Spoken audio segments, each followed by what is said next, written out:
Boyacá, la región de la Manta Real o el Cercado del Cacique, es un departamento ubicado en el corazón de Colombia, en la cordillera oriental. Entre sus verdes montañas aún se escuchan los ecos ancestrales de los muiscas, quienes creían que estas aguas eran el origen de la humanidad.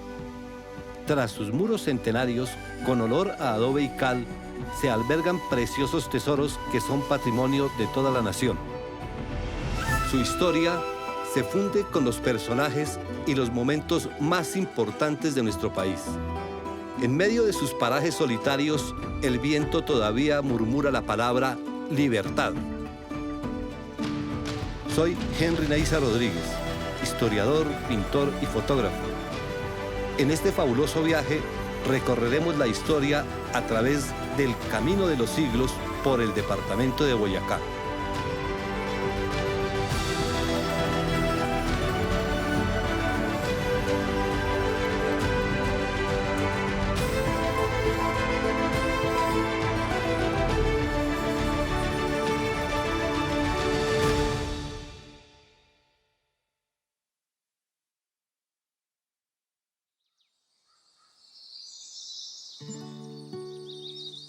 La historia del arte colombiano de la editorial Salvat fue la Wikipedia de mi infancia.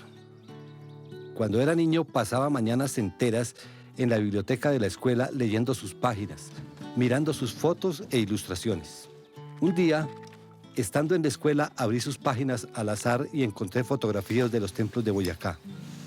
Quedé admirado. Quería contarle a todo el mundo que mi departamento hacía parte del que consideraba el libro más importante de Colombia. Mis primeras inquietudes sobre el arte vienen de esta obra. Sus ilustraciones y sus textos me transportaban a otros tiempos y universos.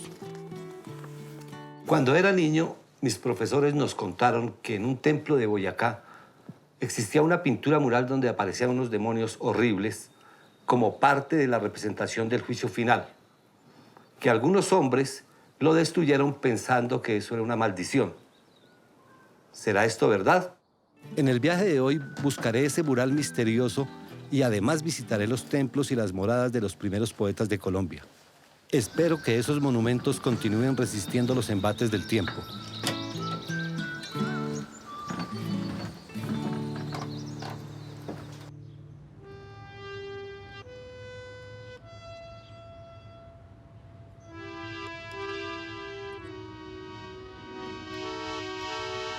Tunja fue fundada el 6 de agosto de 1539 por el capitán Gonzalo Suárez Rendón sobre la antigua Unza, ciudad clave para la Confederación Muisca y sede del gobierno del Saque. El eje para su construcción fue este espacio que hoy tiene el nombre de Plaza de Bolívar. Este fue el punto de partida para trazar la ciudad utilizando la forma de un tablero de ajedrez. En 1550 llegan órdenes religiosas como la franciscana. Posteriormente, los dominicos, los agustinos y los jesuitas, quienes tenían la función de evangelizar a los indígenas que habitaban el altiplano cundiboyacense. Justamente aquí, en el costado oriental de la plaza, se encuentra la casa del fundador Gonzalo Suárez Rendón.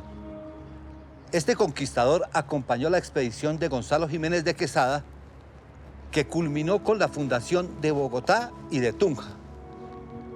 De los 800 hombres que salieron de Santa Marta, solamente sobrevivieron 170.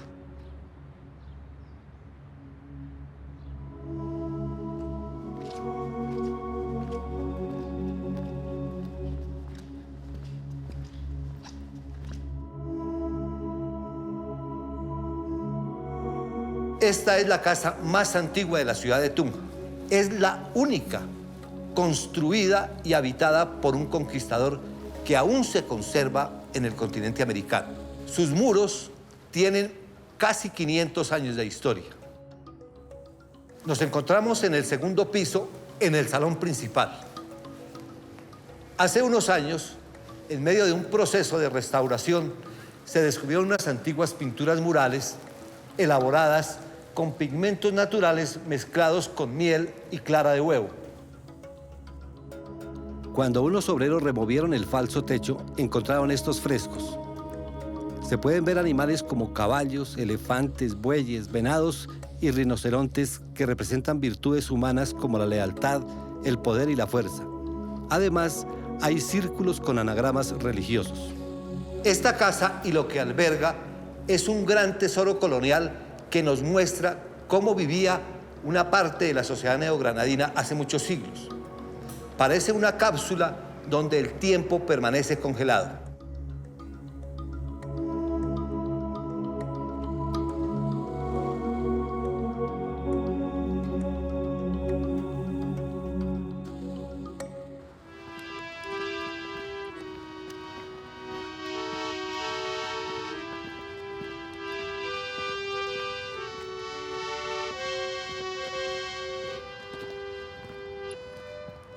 El busto de Juan de Castellanos, uno de los primeros poetas e historiadores del continente americano. Inicialmente fue conquistador y luego sacerdote de la catedral que se encuentra a pocos metros de aquí. Juan de Castellanos es uno de los escritores más importantes de América porque escribió Elegías de varones ilustres de Indias, un poema extenso y épico compuesto por 113.609 versos en octavas reales, que lo convierte en el más extenso escrito hasta la fecha. Su origen es totalmente campesino, sin embargo, estudió gramática, latín y poesía en Sevilla. A los 17 años se enroló en el ejército y vino a América. Se dedicó a secuestrar indígenas para venderlos como esclavos. Cuando Juan de Castellanos llegó a Cubagua, en 1541 se dio cuenta que los españoles obligaban a los indios lucayos traídos de Bahamas a que se sumergieran 14 metros en el mar para extraer las perlas. Entre 1508 y 1518 fueron sacrificados más de 60.000 indígenas. Después de vivir en las islas del Caribe, en 1544, Juan de Castellanos llega a tierra firme. En el Cabo de la Vela continúa comerciando perlas. Luego vive en Santa Marta y Cartagena y en 1550 funda la ciudad de Valledupar. Justo ese mismo año siente el llamado de Dios. Una voz en su interior le decía que debía dejar su vida como conquistador. La fe había brotado en su alma. En Cartagena ejerció como capellán, posteriormente como vicario en Riohacha y en 1562 fue nombrado cura de esta, la Catedral de Tunja. En el plano de 1623 aparecen 3 construcciones importantes en esta manzana: la casa del fundador, la catedral y la casa de Juan de Castellanos. Allí escribió una de las obras literarias más importantes de todos los tiempos, las Elegías de varones ilustres de Indias.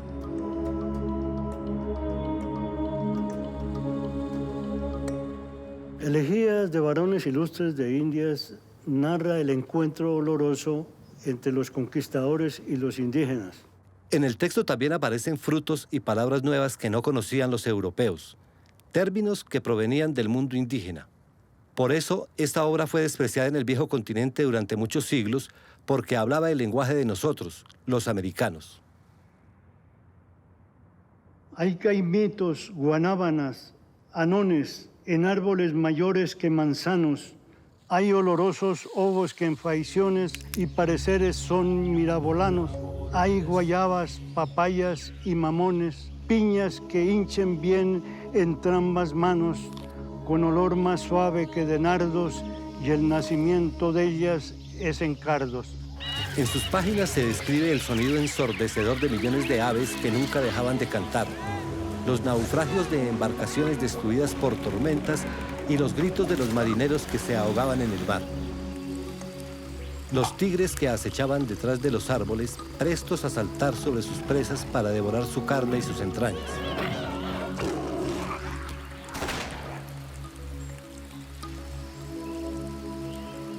La expedición de Francisco de Orellana, que recorrió 4.800 kilómetros buscando bosques de canela y las luces resplandecientes de El Dorado, un tesoro que solamente existía en los sueños de los indígenas americanos. Sus hombres contemplaron árboles gigantescos, inmensas selvas de una feroz vegetación y el Amazonas, un río caudaloso que sonaba como 1000 cascadas y que parecía un mar de agua dulce.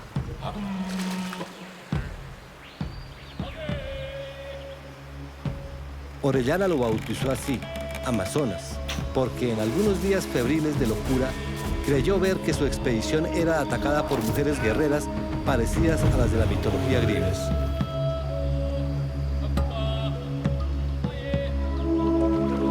Y así fue que los hombres que vinieron en los primeros años fueron tales que sin refrenamiento consumieron innumerables indios naturales. Tan grande fue la prisa que les dieron en uso de labranzas y metales. Innumerables, excesivos los tormentos que se mataban ellos por momentos, lamentan los más duros corazones. En islas tan a plenum abastadas, de ver que de millones ya no se hallan rastros ni pisadas.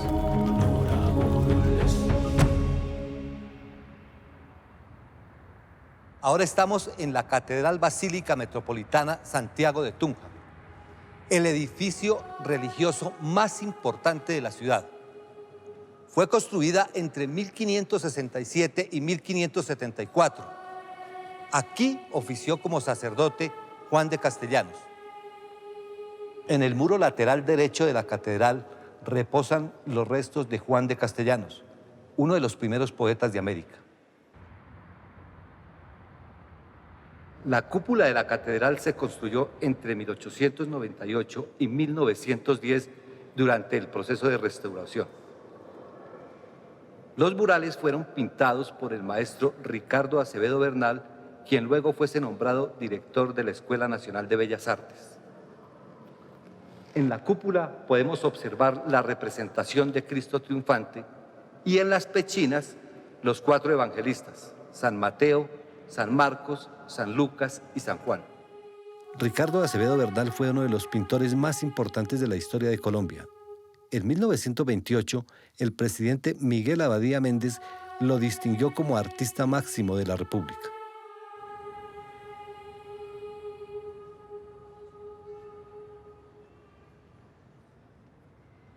Este es el expositorio o lugar donde se exhibe la custodia. Es majestuoso, quizá el más imponente de Colombia. Fue elaborado en 1775.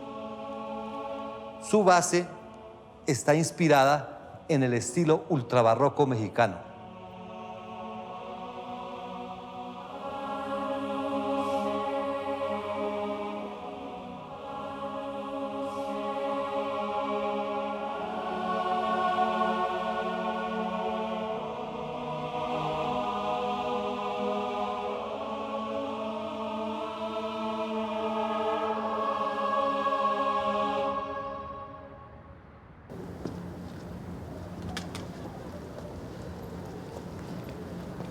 Buenos días, señor. A la orden. Discúlpeme, estoy buscando una iglesia donde supuestamente destruyeron las paredes porque en el mural del juicio final aparece pintado un demonio. ¿Usted sabe cuál es esa iglesia? No, la verdad no sé. En los murales de Tunja hay ángeles, apóstoles, la Virgen. Pero diablos, no. Si existe esa iglesia debe ser en otra parte, porque aquí no. Gracias.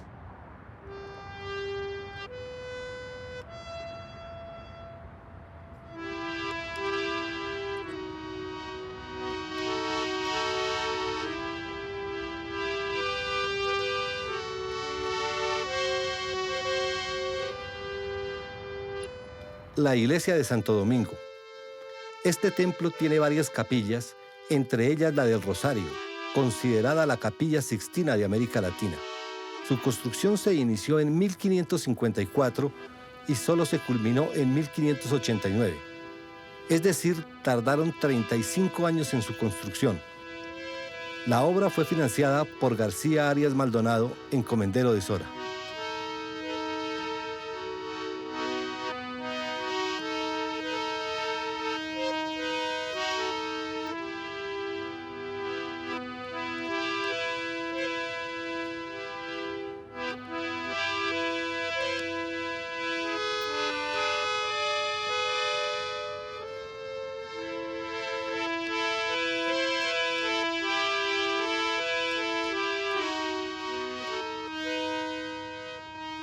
Este es el convento e iglesia de Santa Clara la Real. En su interior, en el siglo XVII, una religiosa vivió algunas de las experiencias místicas más intensas en la historia de Colombia. Gracias a ello, escribió una obra con los poemas más bellos del nuevo reino de Granada.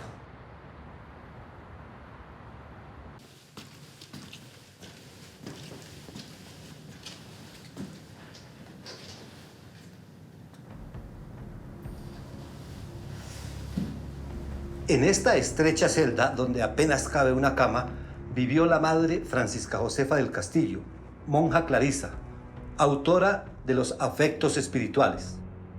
La madre Francisca Josefa del Castillo nació en Tunja en 1671 en el seno de una prestante familia española.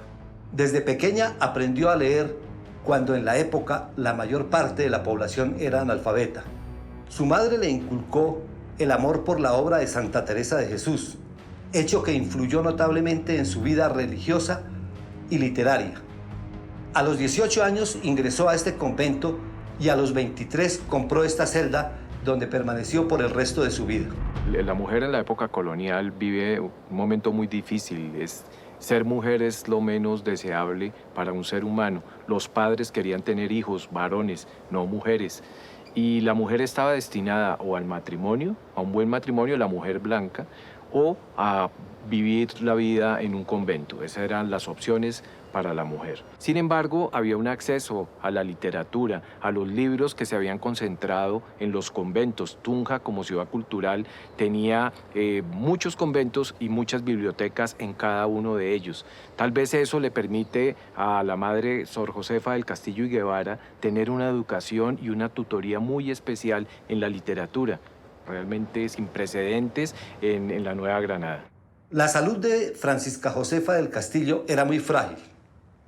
Constantemente sufría desmayos, alergias, afecciones cardíacas, mareos y dolores de cabeza. A esto se sumaban sus experiencias místicas y visiones. Se dice que cuando las padecía, aparecían en su cuerpo los estigmas de la crucifixión de Cristo. Su consuelo siempre fue la lectura, la escritura y la oración. Esta celda fue su lugar de oración y penitencia donde se presentaron esos fenómenos. El padre Francisco Herrera, confesor de la religiosa, le ordenó que escribiera sus experiencias místicas. Fruto de esa orden, ella escribió Los Afectos Espirituales y una autobiografía que solo fue conocida mucho tiempo después de fallecida la religiosa. Bueno, considero que la venerable madre Francisca Josefa del Castillo hace parte de una trilogía mística. Santa Teresa de Ávila en España, Sor Juana Inés de la Cruz en México y ella en la Nueva Granada. El habla delicada del amante que estimo, miel y leche destila entre rosas y lirios. Su meliflua palabra corta como rocío, y con ella florece el corazón marchito. Tan suave se introduce su delicado silbo, que duda el corazón si es el corazón mismo. Tan eficaz persuade que cual fuego encendido derrite como cera los montes y los riscos. Ahora estamos aquí en el coro, localizado en la parte superior del acceso principal de la capilla. Los muros, el techo y los tirantes aún conservan fragmentos de pinturas murales centenarias. Aquí se escuchaban las voces de más de 200 mujeres que elevaban sus cantos en aquellos amaneceres coloniales.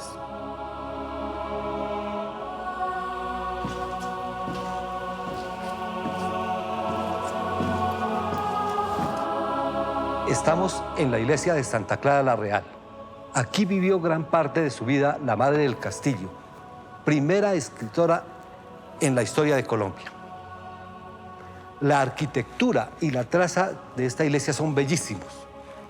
Los murales, los retablos, las esculturas, las pinturas, el púlpito, el arco toral y el artesonado, sumado a la geometría sacra, hacen de este lugar un verdadero templo del arte barroco colonial.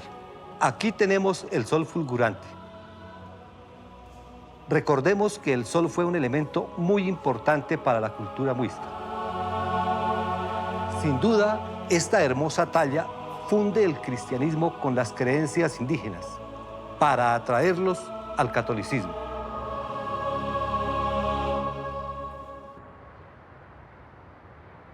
Buenas tardes. Discúlpeme, lo interrumpo. Dígame.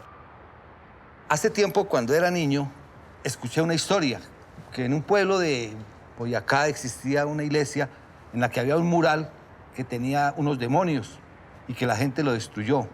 ¿Eso es cierto? Sí, señor. Eso ocurrió por allá en los años 50, en la época de la violencia, cuando se mataban los liberales con los conservadores. A propósito, el dictador, el que gobernaba en Colombia en esa época, era mi general Gustavo Rojas Pinilla. ¿Pero esa historia es real? Claro, pero eso no ocurrió aquí en Tunja, eso fue en Chivatá, donde hay unos murales que tenían la pintura de unos demonios horribles que aterrorizaban a todos los campesinos. Yo era pequeño, yo era niño cuando llegó la noticia.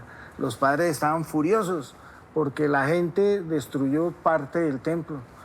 Eso es todo un sacrilegio. ¿Y usted conoce el templo? No, yo he ido a Chivatá, pero no entré al templo.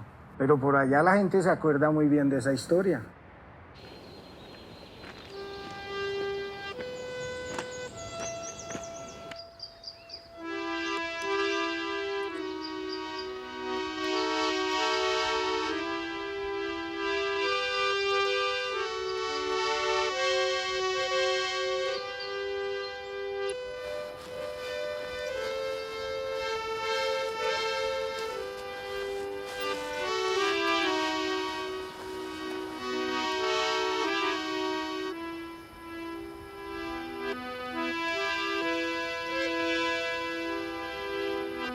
Ahora voy rumbo a la población de Chivatá, el lugar donde se destruyeron aquellos murales misteriosos de la época de la colonia.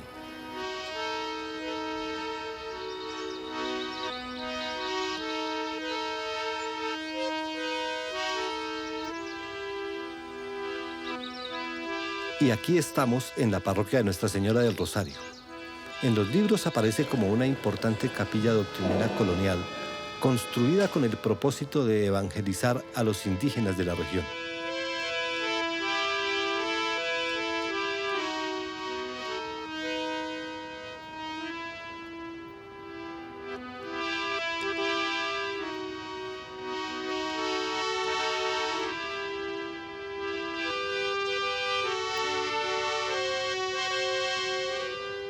En estos hermosos frescos se pueden ver a los discípulos de Jesús, además la imagen de la Virgen María. Como estudioso del arte, es la primera vez que veo pintados a los apóstoles en el presbiterio de una iglesia. Esto es una verdadera rareza entre los templos doctrineros. Hasta que por fin apareció. Este mural es único en América Latina. Este demonio tiene figura femenina. Se nota en su pecho que tiene un par de senos. Además, pretende levantar un hombre que está caído. Pero ¿cómo sobrevivió a la destrucción? En la década de los 50 se desató en Chivatá una epidemia que causó la muerte de muchos de sus habitantes. En medio de esta tragedia se corrió un rumor de que esta enfermedad había sido causada por las figuras de los demonios que adornaban la capilla doctrinera. Un día, los campesinos enfurecidos entraron al templo y con picas y palas destruyeron la pintura mural, pensando que de esta forma iba a cesar la plaga. Los murales que sobrevivieron a esta destrucción fueron cubiertos con 3 capas de cal y 3 de aceite. Estos frescos fueron recientemente descubiertos y restaurados por el Ministerio de Cultura. Es muy probable que estos frescos hayan sido pintados por Angelino Medoro a comienzos del siglo XVII. Angelino Medoro fue un pintor italiano que vivió en el Virreinato del Perú y que tuvo una marcada importancia en la escuela cusqueña. Los murales de la Capilla de los Mancipe en la Catedral de Tunja son de su autoría. Y en verdad que son muy similares a estos de Chivatá. A través de la historia, la religión y el arte formaron un vínculo muy grande. La pintura, la escultura, la arquitectura y la literatura fueron herramientas poderosísimas para promover la fe. Estas capillas son testigos de aquellos tiempos donde el mundo espiritual se materializaba a través de las manos de los grandes artistas. En este viaje tuve la oportunidad de conocer la historia de dos maravillosos poetas sumergidos en las luces y en las sombras de la colonia. Y además pude admirar los valiosos tesoros que esconden algunos templos de esta región. También confirmé que la historia de los murales de Chivatá es cierta. Mi viaje aún no ha terminado. Todavía quedan muchas riquezas por descubrir en el departamento de Boyacá, una región donde además de los vestigios del mundo indígena y colonial, se siguen escuchando los ecos de la palabra libertad. Los americanos somos fruto del encuentro entre dos mundos. En nuestro pasado aún palpitan las cicatrices de aquella tormentosa comunión. La historia es un espejo donde al mirarnos aparece nuestro verdadero rostro como colombianos. Y justamente, buscando ese esquivo reflejo, continuaremos recorriendo el camino de los siglos.